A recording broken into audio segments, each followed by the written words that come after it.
আমরা আমজনতা যারা আছি তারা আগেও বোকা ছিল, এখনও বোকা আছে, ভবিষ্যতেও বোকা থাকবে।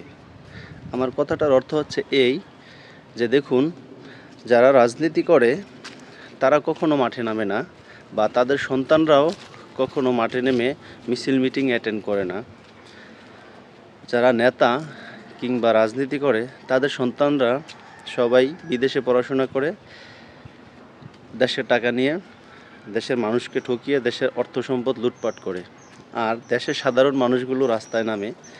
আমরা আমজনতারা যতদিন না পর্যন্ত একটা সিঙ্গারার লোভে, এক কাপ চাল লোভে এবং 500 টাকার বিনিময়ে নেতাদের পিছনে দৌড়ানো বন্ধ না করব, ততদিন পর্যন্ত আমাদের এই প্রহসন, আমাদের এই কষ্ট, আমাদের উপরে এই জুলুম থাকবেই। কারণ আমরা নিজেরাই তো পরিবর্তন হতে পারি না, আর নেতারা কীভাবে পরিবর্তন হবে? তারা তো চাইবেই আমাদের মাথায় কাঁঠাল রেখে সেই কাঁঠাল তারা ভেঙে খাবে।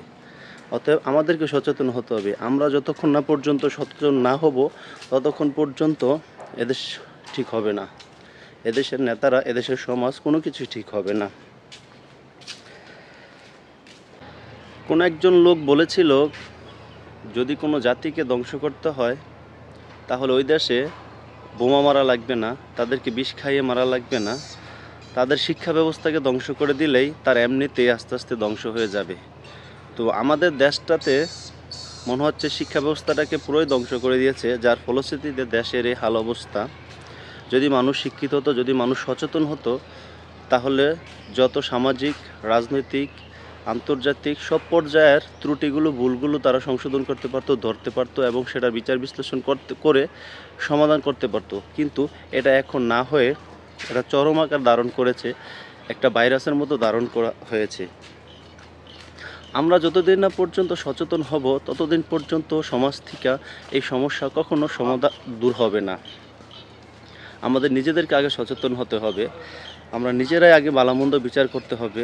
নির্বাচন আসলে কাকে ভোট দিব, নির্বাচন আসলে কাকে ভোট দিব না, কোন লোক কেমন, এগুলো আমাদেরকে নির্ণয় করতে হবে। আমরা যদি ওই যে বললাম, যদি লোভের মধ্যে পড়ে যাই, তাহলে কখনো আর সমাজ পরিবর্তন হবে না। আগে নিজেরা যতক্ষণ না পর্যন্ত পরিবর্তন হব, ততদিন পর্যন্ত সমাজ পরিবর্তন হবে না। শুধু মুখের ভাষায় কিংবা সিনেমার ডায়লগ দিলেই সমাজ পরিবর্তন হয়ে যাবে না।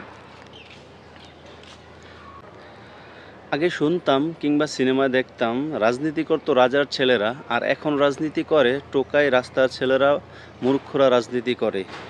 যদি রাজনীতি থেকে টাকা ইনকাম করা বন্ধ হয়ে যেত, তাহলে আমার মনে হয় না এত রাজনৈতিক ব্যক্তিত্ব থাকতো।